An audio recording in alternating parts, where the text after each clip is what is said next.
I totally agree that race for black people is no longer an issue in Zimbabwe, but the converse is now true, that race is an issue for white people in Zimbabwe, yet we're all supposed to be Zimbabweans. That's the first issue I'd like to raise. The second one is, while race might not necessarily be a barrier, a lot of Zimbabweans would say that political affiliation is a barrier.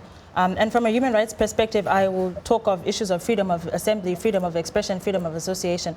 For example, you have ZANU-PF rallies, which are held.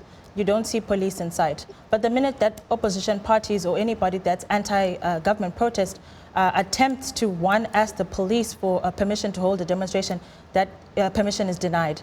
Opposition party members or civil society have to rush to the High Court to get an order. You don't hear those kind of stories for ZANU-PF gatherings. Furthermore, opposition or civil society gatherings are violently dispersed by the police. The same doesn't apply for a ZANU-PF gathering. So right there you have a discrimination. Then the other... When you talk about police, are you talking about Zimbabwean police or are you talking about ZANU-PF police here? There's no ZANU-PF police. There's Zimbabwe Republic Police. It's state. We have only one police department, that's ZRP. And then we've got, of course, the army and many branches of, but we have just the state police. So are you saying or suggesting that, for example, there is really no separation, for example, of the ruling party, ZANU-PF, and the state? Are they fused?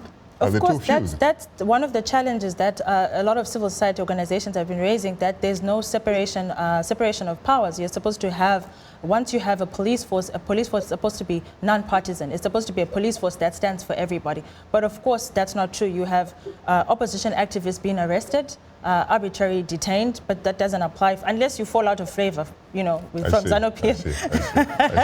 Then you find yourself at the wrong end of the stick. But as I said, you know, you have discrimination based on political affiliation. And there are so many other examples, food aid.